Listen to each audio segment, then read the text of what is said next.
I'm really proud of the democracy that's developed in Korea. Wow, so these impeachments could actually be signs of democratic strength rather than instability. My father was a professor of American political humor, and he always said that you can measure the health of a democracy if it can laugh at itself.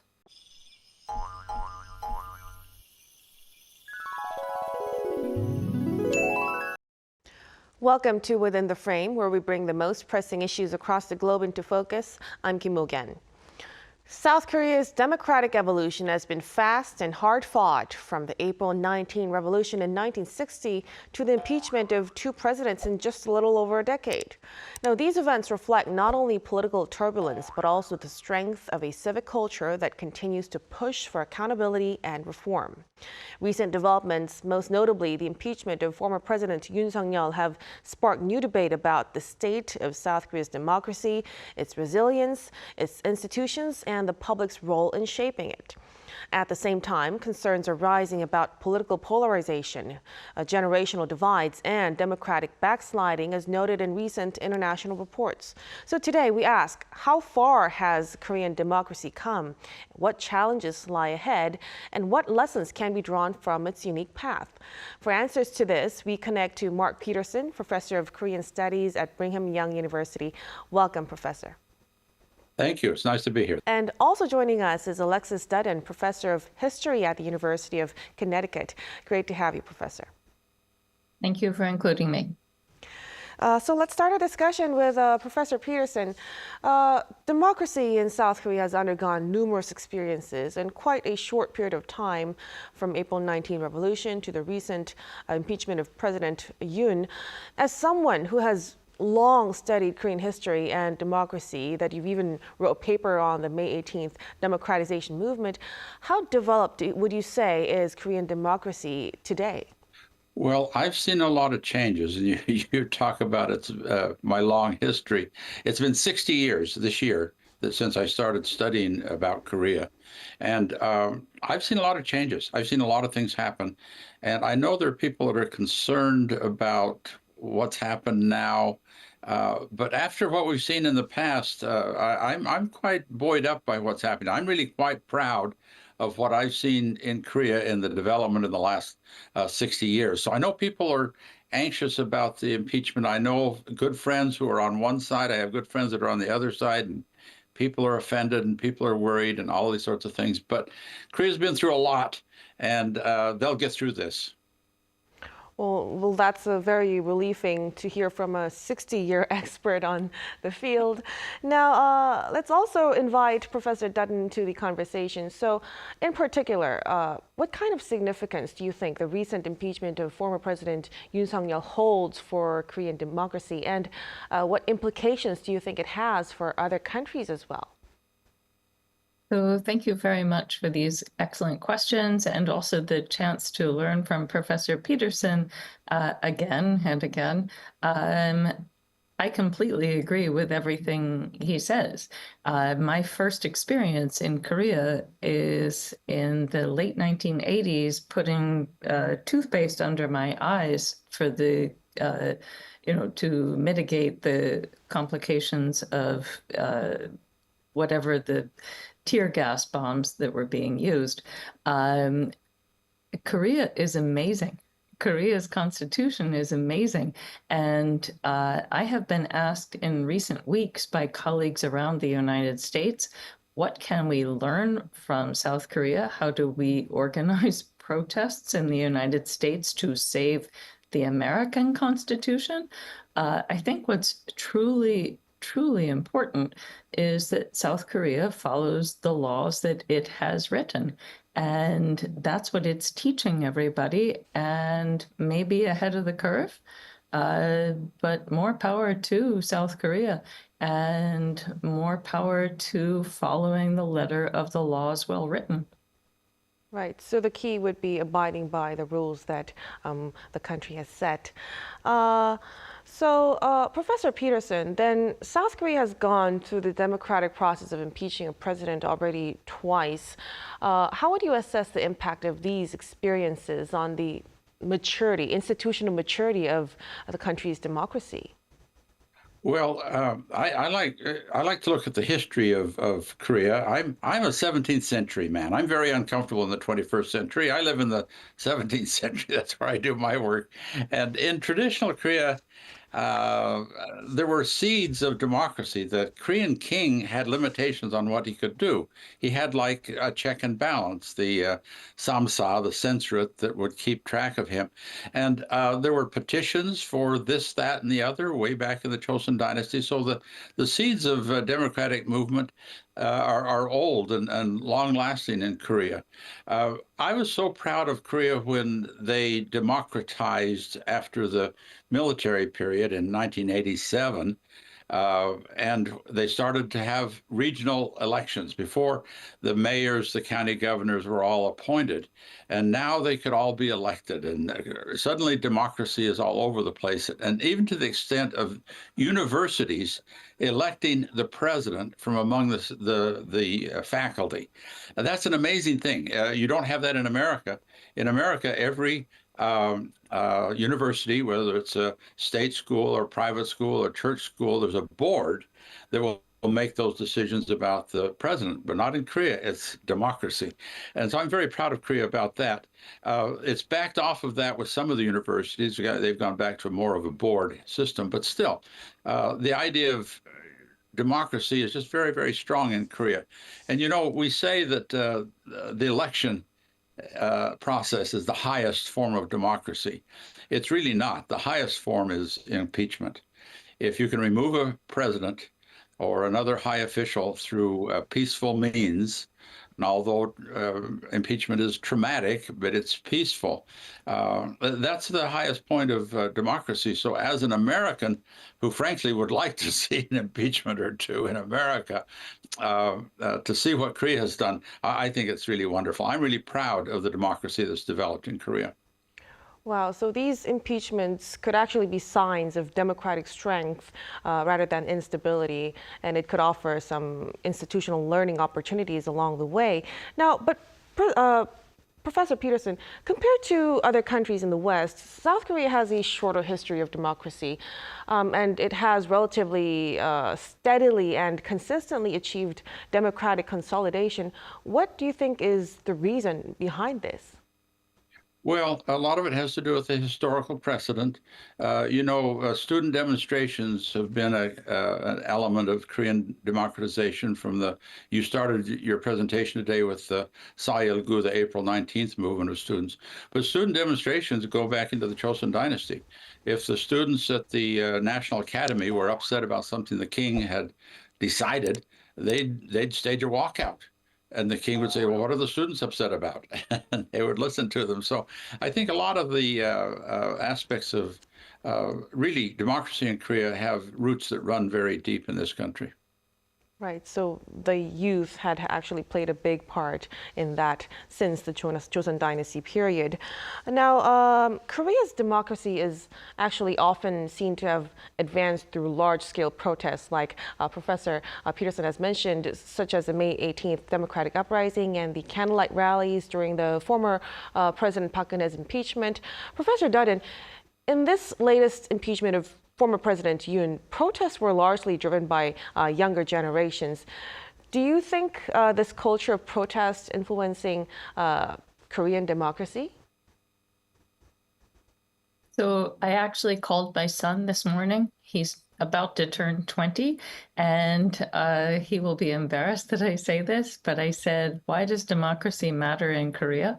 And he attended the 2016, 2017 protests with me, and he said, because democracy matters because it gives people at least the illusion that your voice matters.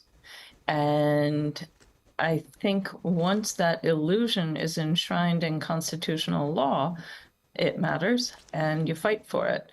And that's what Professor Peterson and I do for a living, is we fight for the right to have research-based evidence and say it. And that is what Korea champions and has championed. As he rightly pointed out, this is not a new thing in Korean history. That is to say, it has roots in Joseon. What's new is it's on the internet and it's everywhere. And so people have watched, not for the first time, a South Korean president constitutionally and rightfully impeached. I think what, to me, is especially important about Yoon Suk-yeol's impeachment, when Park Geun-hye was impeached in 2017, a lot of people were saying, oh, well, because she's a girl, she got impeached. And I'm just putting it that way. And what we've learned about this impeachment process is no, it's not because you're a girl you're impeached. It's because you did the wrong thing. So first, I would like to say thank you for sharing your experience with your son. So it's interesting, how this protest culture, especially led by young people, has become not just a reaction, but also a consistent force in shaping democracy in the country. But on the other hand, the V-Dem Institute under the University of Gothenburg in Sweden recently published its democracy report for 2025, which said that Korea's level of democracy actually declined compared to last year and that autocratization was already underway. Professor Peterson, what's your take on this? I'm Swedish by heritage, and I'm going to disagree with my Swedish brothers on this one. It may have looked like a slight decline in democratic power for a short while, but no, the completed impeachment process with judgment by a panel of judges, it just underscores the beauty of this highest level of democracy where even a president can be removed. One comparison we can make to the European countries, Canada and Israel, that have parliamentary systems, it's much easier to remove a president. But the United States and Korea are locked into this 4-year, 5-year thing where you're sort of stuck, and it's a traumatic thing to get to the point of impeachment. And in the United States, with Trump won, we tried twice and failed. And I think he's bruising for another one, the way he's going, the way he's abusing all sorts of laws and sending people off to prisons without any hearings or anything. So impeachment's more traumatic and is more difficult than a parliamentary system where a vote of no confidence sets it up. But in either way, democracy, the key to democracy is as a historian, is the comparison to a monarchy. And the only way you replace a monarchy is, well, you can drive him out. The Korean two monarchs were exiled, but often it's by killing. And, a peaceful transition of power is the key. So with that analysis that you had, then what kind of threats do you think and challenges do South Korea's democracy face as of the moment? I'm not worried. I'm sanguine about the prospect of a peaceful transition. All political activity, whether it's at the school board or at the city hall, you've got people with different ideas, and some people get very passionate about things, and some people will get out and demonstrate. But in the end, you have to compromise, you have to recognize, and you have to step down if the other side has more votes. And I'm optimistic that Korea will get through this in good order. I'm very optimistic. Right. Now, but in the aftermath of the impeachment crisis of former President Yoon Suk-yeol, citizens' political fatigue has seemed to be intensified, and there are concerns that this could lead to decreased trust in political parties or political apathy as well. Professor Dutton, what kind of measures do you think are necessary to maintain civic engagement for the long-term development of the nation's democracy? So I completely agree with Professor Peterson's read of South Korea's democratic health. My father, I don't know why I'm talking about my family today, but I am. My father was a professor of American political humor, and he always said that you can measure the health of a democracy if it can laugh at itself. And South Korea's Hangyeoldae cartoonist is the best health of South Korea. He has consistently taught me not only what's happening in Korea, but to laugh at itself. And I think, in the United States, we can still laugh at ourselves. And we still have nighttime Jimmy Kimmel, for example. And until President Trump arrests comedians, until South Korea arrests cartoonists, I think we're all good. All right. So as of now, it seems right, and we still have to work to maintain public trust in order to maintain this momentum. Now, amid these challenges, such as political polarization and the crisis of trust in the media, Professor Peterson, in what direction do you think Korea's democracy should head towards moving on? Well, I think it's fine, as I've said before, but I think everybody just needs to take a deep breath and move on. People who didn't like Yoon Song-yeol lost, and he became their president by less than 1%. He didn't complain, or his loser didn't complain about it. They went ahead, and we'll go ahead and have a new election in June. There'll be two good people will step forward, and we'll have a good election, and it'll be okay. Just take a deep breath and relax, and it's going to be okay. And don't look back at the Chosun dynasty as a bad example. I am tired of people that talk about Hell Chosun. Hell Chosun is a phrase that Koreans use to describe Korea today, implying that it's awful like it was in the old days. It was not awful in the old days. The Chosun dynasty was a wonderful dynasty. It lasted 500 years. It had its problems, but it went on, and it was stable and relatively tranquil. And Korea has deep roots, and so just take a deep breath, and like Professor Duden says, laugh at it and move forward. Right, so we always have something to learn from our past. Professor Duden, do you have anything to add on to this? What kind of path do you think Korea's democracy should move forward with?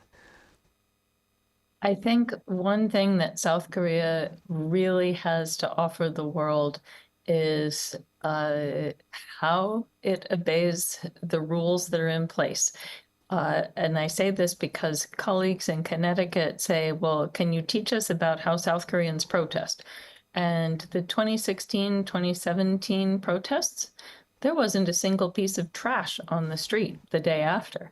So if you follow the rules as Professor Peterson says, if you follow the rules on both sides of the aisle, protest, speak your mind, and have evidence to support your claim. And I think, South Korea is the beacon for so many countries. I mean, let's remember, South Korea does still hold the world's record for the longest serving political prisoner during the dictatorships. And it's come so far, and has won a Nobel Prize in Literature this year. And there's so much to champion about South Korea that I think we need to just focus on the good and not worry. Right. Thank you both for your thoughtful insights. As we've heard today, South Korea's democracy stands at a complex crossroads shaped by decades of struggle, empowered citizens, and evolving institutions. So while challenges like polarization and political fatigue remain, it's clear that Korea's democratic story is still being written, and it's still giving important lessons for the world. We will have to wrap up our discussion right here. Thank you so much for your time, Professor Peterson and Professor Duden. We appreciate your perspectives. Thank you. Thank you. And that'll be all from us on Within the Frame. Be sure to tune in next time as we continue to explore the stories that matter. Until then, stay informed and engaged.